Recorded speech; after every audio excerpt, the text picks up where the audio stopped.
আপু শামীম নামে একজন কমেন্ট করছে ময়মনসিংহ থেকে, সে সরকারি জব করে আপনার মায়ের বিয়ে করতে চায়। এটা কি দেখছিস? সরকারি জব? হ্যাঁ, আরে বল যে আর মেয়ের বাবাই সরকারি চাকরি, তাকে আমার সরকারি চাকরির গরম দেখায়? হ্যাঁ, আপনার মায়ের পছন্দ হয়েছে বলছে আর কি। আমার মেয়ের পছন্দ হবে তো কি হয়েছে? আমার পছন্দ হইতে হবে, আমার মায়ের পছন্দ সে তো আমার সরকারি মায়ের তো এখন পছন্দ কথা তো দূরেই থাকলো, আর বয়স তো হয় নাকি।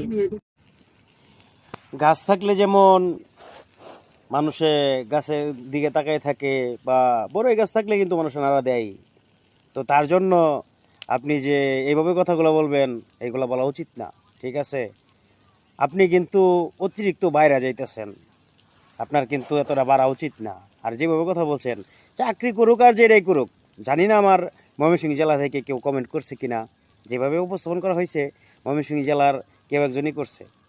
তো জেলার নামটা বলায় আর আপনি যেভাবে কথাগুলো বলছেন সেটা বলায় আমার খুব মাইন্ডে লাগছে, ঠিক আছে? আর আপনি যদি মনে করে থাকেন এরকম এরকম করে কথা বলবেন, তো আমার ময়মনসিংহ জেলার লুক নিয়ে কথা বলবেন, আমরা সাইরা দিমু, তা কিন্তু হবে না, ঠিক আছে? তো আমার ময়মনসিংহ জেলার মানুষ যদি বইলাও থাকে, বলছে আপনার মেয়ে আছে, পছন্দ হয়েছে, বিয়ের কথা বলছে, আপনি বিয়ে দিবেন না না দিবেন সেটা আপনার ব্যাপার, কিন্তু একটু সম্মান দিয়া বলতে পারতেন। কি দেখাইলেন আপনি? কি দেখায় কিভাবে কথা বললেন?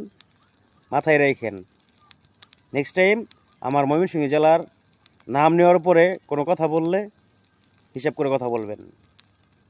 আশা করি বুঝতে পারছেন, মনে রাখেন।